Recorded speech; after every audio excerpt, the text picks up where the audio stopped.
Magandang. My name is Esther Cheyanne Foss. I'm 21 and I'm currently pursuing a degree in marine science at the University of the South Pacific. My project focuses on sustainable living. By living sustainably, we can reduce our impacts on the Earth's resources and ensure a better environment for our future generations. The project I have adopted focuses on some of the methods one could take to live a sustainable life. Over the past several months, I have been working with an isolated village 4 hours out of the capital on projects for sustainable living. This will include composting, gardening, and solar usage.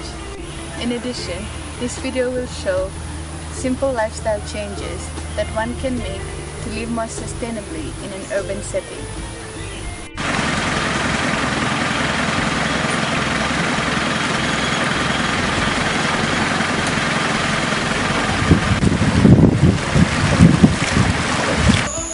For the duration of my project, I will be spending a few days per week in this mbure, which is a traditional Fijian house made out of thatched roof from leaves. Waste management is an increasing problem with the rising population. There are efforts, however, that one could take, such as composting. Composting is an easy, simple, and eco-friendly alternative that recycles kitchen waste. Composting is an aerobic method of decomposing organic matter.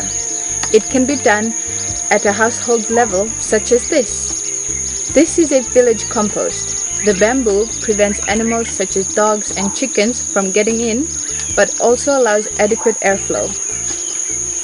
So what goes in a compost? Vegetable peelings, grass clippings, and food scraps such as these.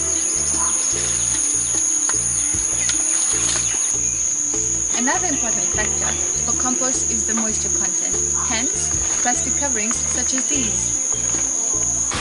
Throughout the world, climate change is affecting crop production. Thus, to regulate rainfall and sun exposure, one can use a greenhouse such as this.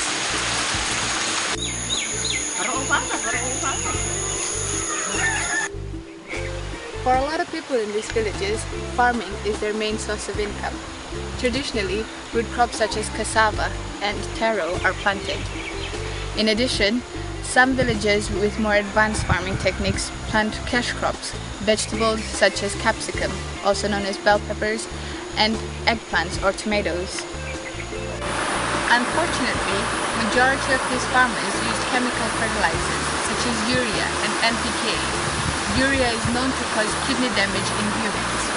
These fertilizers are applied onto the soil, and during heavy rains they seep into surrounding water bodies, causing eutrophication and harming marine organisms. In addition, they reduce the soil's natural ability to produce nutrients for the plants. Instead of using harmful chemical fertilizers, these farmers are turning to composting. Compost provides these cash crops with a nutrient-rich soil conditioner.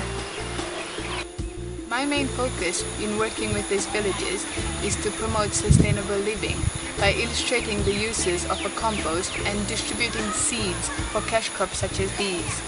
These cash crops are then sold at local markets, and the money generated from it is put towards solar panels. Because these villages are so isolated, they do not have access to main power supply. Therefore, a lot of households turn to these kerosene lanterns, which pose a fire and health risk. On average, a household spends about $30 a month on kerosene. This is excluding costs to and from town. Studies also show that using kerosene lanterns is similar to smoking 40 cigarettes a day. Rather than using traditional kerosene lanterns, there is a better alternative, solar.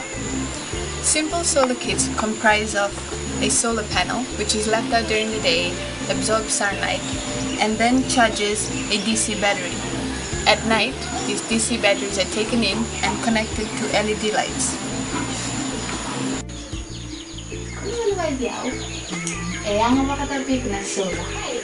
Maka tahu yang sangat valuable matay mantangay sali mantanga nanu daw buli karsini. Ni isang daw uang ka nga na solo. Sa sinilangat at naging natamgaan na. Banta ko nga na solo.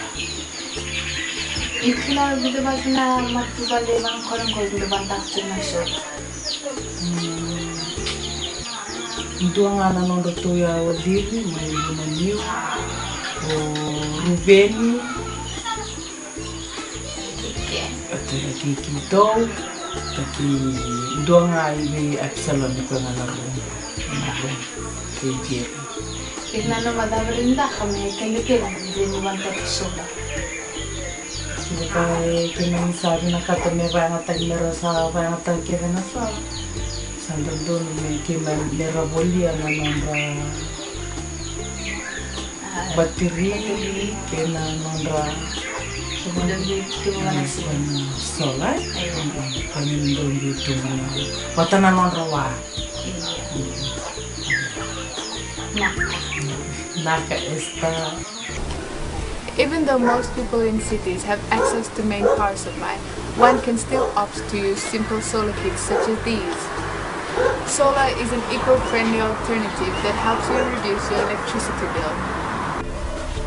There are some simple changes one can make to one's lifestyle so as to live more sustainably, such as cycling. Cycling is a fun and cheap mode of transportation that reduces your carbon footprint and promotes a healthier lifestyle. Composting can also be done in an urban setting.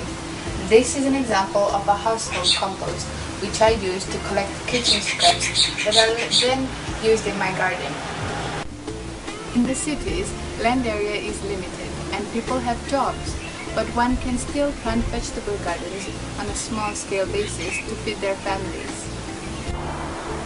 These are my new seedlings to be transplanted into my vegetable garden.